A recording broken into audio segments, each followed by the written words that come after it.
Hey, bonsoir Nicolas. Bonsoir Nidia. Et la musique, on l'a reconnue, de Jimi Hendrix qui accompagne ces belles images du festival Woodstock. Et vous voyez, pour l'occasion, j'ai mis le t-shirt de Jimi Hendrix. Bel hommage. Ah oui, il fallait quand même aujourd'hui. Oui. Festival Woodstock qui fête. Voilà, exactement, puisque ça a démarré il y a 50 ans, jour pour jour, ce festival Woodstock. 3 jours de musique et de paix et d'amour, éventuellement. Pour l'occasion, on va se replonger dans les anecdotes et les petites histoires et les infos moins connues autour de cet événement mythique. Et on commence par un sujet qui est signé Anne-Charline Lambard. Bobby et son mari Nick étaient là en 1969. Une photo immortalise leur présence. Eux ne s'en souviennent que de façon parcellaire.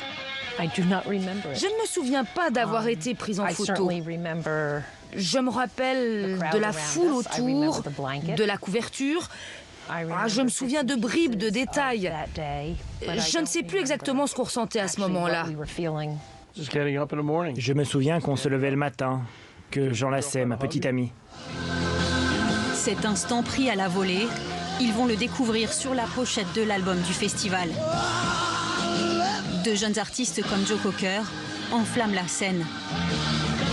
Les stupéfiants et autres substances largement présents font des performances un événement culte du mouvement Peace and Love.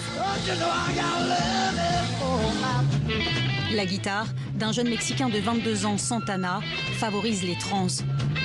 Woodstock est hors norme. Des 50 000 personnes prévues au départ, il y en aura 9 fois plus, 450 000. Les barrières sont piétinées, tous les moyens sont bons pour assister aux 3 jours de paix et de musique. Les embouteillages monstres empêchent les artistes d'arriver. C'est donc un quasi-inconnu, Richie Havens, qui ouvre le festival. À court de titre, il improvise Freedom. Freedom, freedom, freedom. Sometimes I feel like a motherless child. Au Vietnam, la guerre est en cours. À Woodstock, on fait la paix et l'amour. Dans des conditions dantesques, il n'y a plus d'eau ou de nourriture dès le vendredi soir. La pluie pendant 72 heures va transformer le champ en terrain de boue. Les organisateurs continuent malgré tout jusqu'au lundi matin, avec un final et un hymne survolté.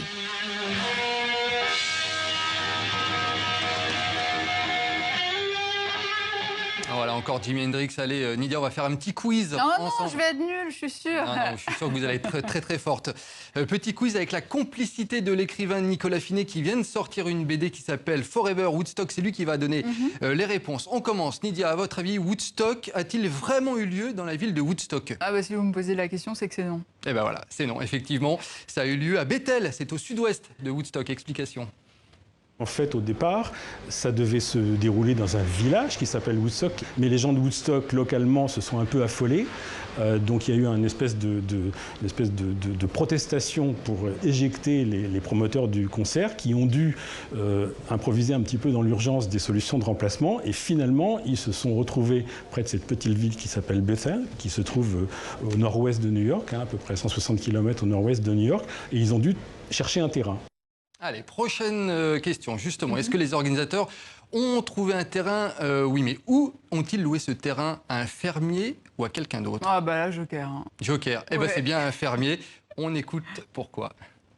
Ils sont tombés sur un personnage incroyable qui est ce fermier qui s'appelle Max Yasgur et qui a accepté de leur louer la surface nécessaire pour organiser ce festival. Et cet homme-là, en fait, lui-même se heurtait à l'opposition de ses voisins qui étaient tout à fait contre ça et qui ont tout fait pour essayer de le décourager.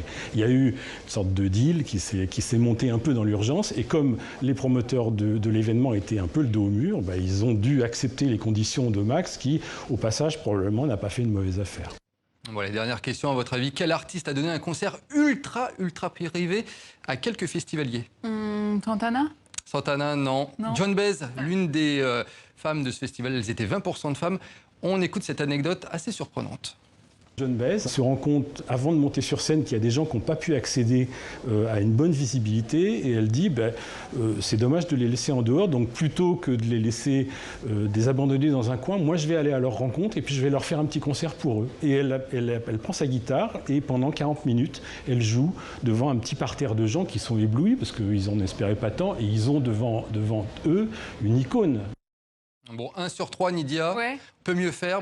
Je vous invite à lire la BD de Nicolas Finet et du dessinateur Christopher Forever Woodstock. Il y a plein d'autres anecdotes à l'intérieur. C'est vraiment hyper intéressant. Ça sort aux éditions Robinson le 21 août.